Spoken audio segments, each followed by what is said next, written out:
नमस्कार, सी न्यूज भारत में आपका एक बार फिर से स्वागत है। वक्त हो चुका है न्यूज बुलेटिन का और इस बुलेटिन में हम बात करेंगे महाराष्ट्र में रत्नापुर ग्राम पंचायत में भारी यातायात के बीच यात्रियों से मनमानी ढंग से पैसे की हो रही वसूली की और नर्मदा में चल रही उत्तरवाहिनी मां नर्मदा परिक्रमा की और चर्चा होगी पाकुड़ की, जहां दिल्ली पब्लिक स्कूल में मेनन क्लब की हुई स्थापना। और भी तमाम खबरों पर आइए करते हैं विस्तार से चर्चा। खबर अम्बेडकर नगर से है, जहां थाना मालीपुर पुलिस टीम द्वारा थाना स्थानीय पर पंजीकृत मुकदमा धारा 363, 366, 376 भादवी व 5-6 पॉक्सो एक्ट में वांछित अभियुक्त सूरज वर्मा पुत्र त्रिवेणी वर्मा को गिरफ्तार कर लिया है। अम्बेडकर नगर से सी न्यूज संवाददाता अजय कुमार उपाध्याय की रिपोर्ट।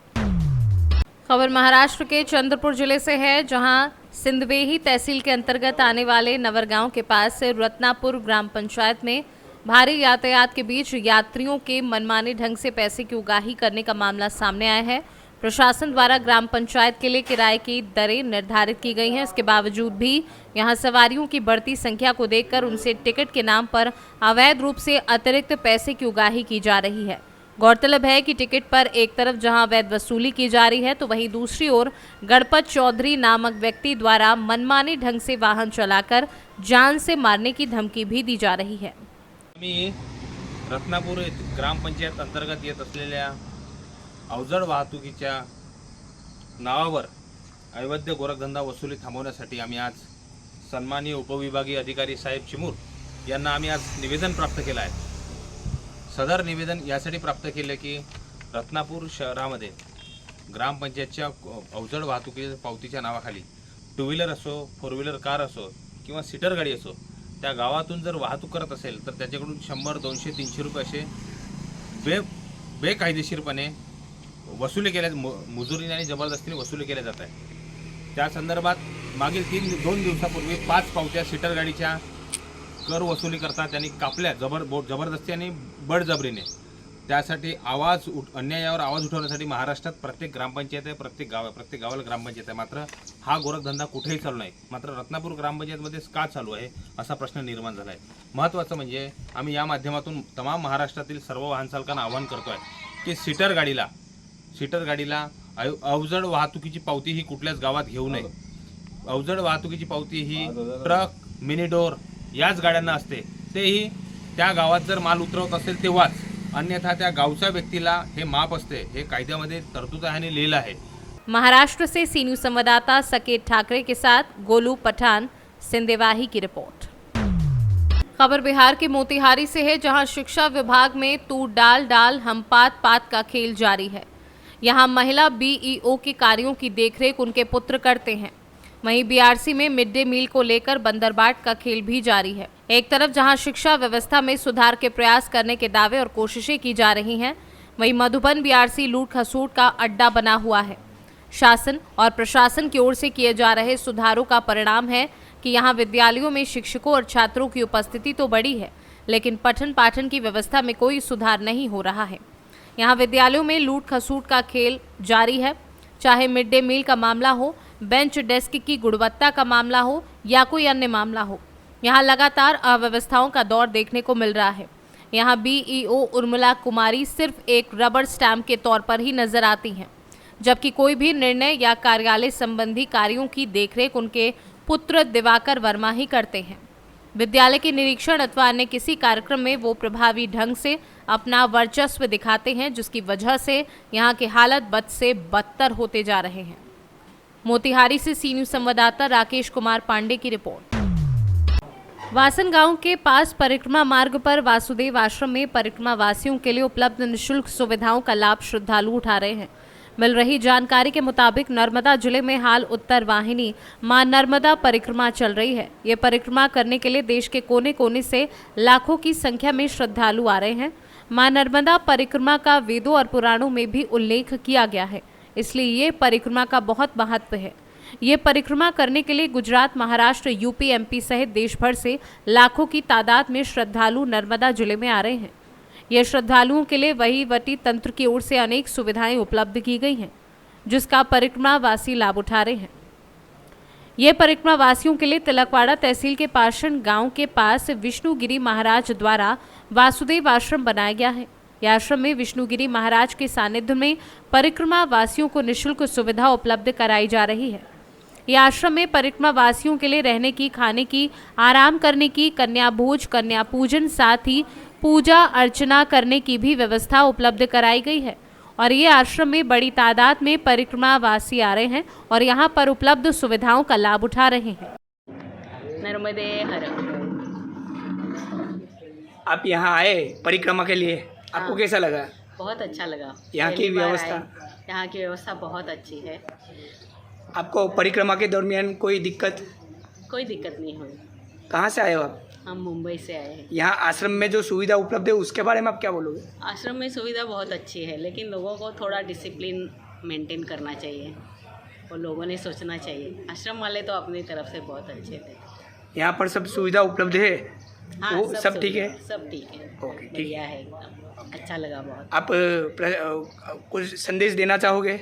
मैं वही संदेश लेडीज़ को देना चाहूँगी कि अपना जैसे मतलब घर पे डिसिप्लिन रखते हो वैसा ही अपना घर समझ के ही डिसिप्लिन रखो।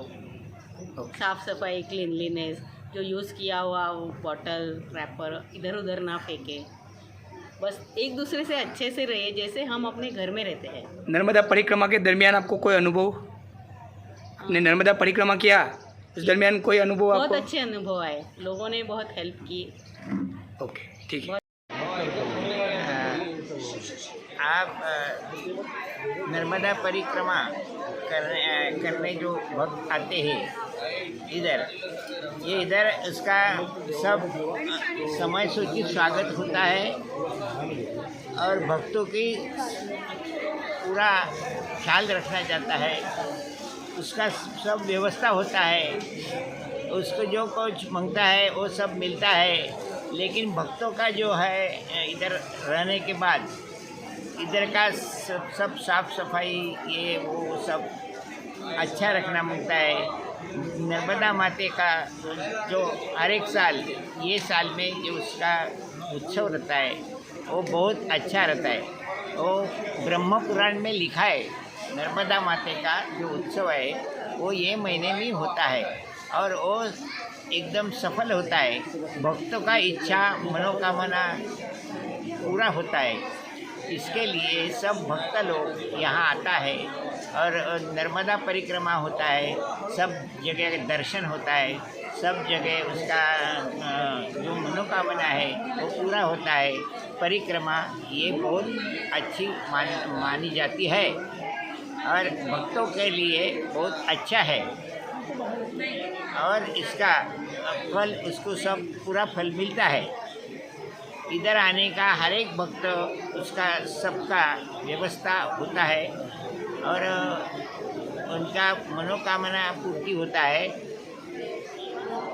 और सब अच्छा होता है। नर्मदा से सी न्यूज़ संवाददाता वसीम मेमन की रिपोर्ट।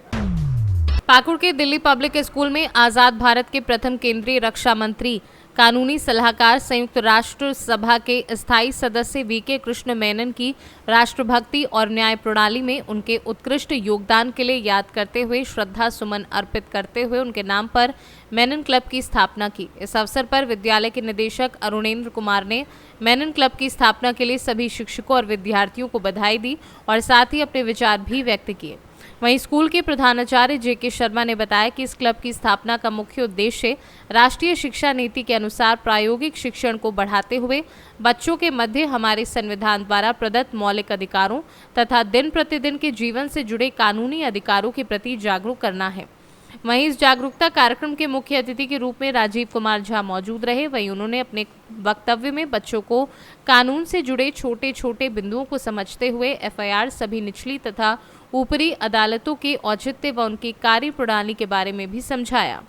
विद्यालय के समन्वयक सौरीश दत्ता ने बच्चों को साइबर क्राइम से जुड़े कानून के बारे में बताया और सभी को सचेत भी किया। वहीं मेनन क्लब की स्थापना दिवस के अवसर पर अन्य वक्ताओं में पीजीटी नेहा चक्रवर्ती, पीजीटी अभिलाष साफ तथा पीजीटी रोहित सिंह शामिल रहे।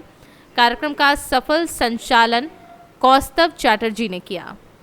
विद्यालय में आज आपके किन किन विषयों पर बच्चों को कानून की जानकारी दी गई? दिल्ली पब्लिक स्कूल पाकुड़ के प्रांगण में मेनन क्लब की स्थापना आज किया गया। इसका मुख्य उद्देश्य है बच्चों के मध्य हमारे संविधान द्वारा प्रदत्त मौलिक अधिकारों तथा दिन प्रतिदिन जीवन से जुड़े कानूनी अधिकारों के प्रति जागरूक करना। पढ़ाई के साथ साथ कानून के प्रति जागरूक होना एक श्रेष्ठ नागरिक बनने के लिए अत्यंत आवश्यक है। आपके विद्यालय में मेनन क्लब का उद्घाटन हुआ, क्या उद्देश्य था और बच्चों को क्या सीख दी गई? मेनन क्लब का उद्घाटन का ये उद्देश्य था कि हमारे बच्चों के बीच जो कानून से जुड़ी जो चीज़ें हैं, कानून क्या है और हमारे फंडामेंटल राइट्स क्या हैं, हमारे कोर्ट्स वगैरह कैसे काम करते हैं, उसका एक उद्देश्य था कि बच्चे उनके बारे में जान पाएँ। जो कानून से जुड़ी हुई चीज़ें हैं, जो हमारे डे टू डे लाइफ में जो रोज़ यूज़ होती हैं, जिनको बच्चे बिल्कुल नहीं जानते, उसका हमारा ये उद्देश्य था कि उसके बारे में बच्चों को थोड़ी जानकारी देने का हमारा एक प्रयास किया गया था इस क्लब के द्वारा, जिनमें बच्चे उसको जुडिशरी को एज ए करियर भी अपने ऑप्शन को सोच पाए। ये उद्देश्य था हमारे क्लब का। पाकुड़ से सी न्यूज़ संवाददाता पंकज भगत की रिपोर्ट। फिलहाल न्यूज बुलेटिन में बस इतना ही। देश दुनिया की तमाम खबरों की जानकारी के लिए आप देखते रहें सी न्यूज़ भारत। हर खबर आपके साथ, आपके हाथ।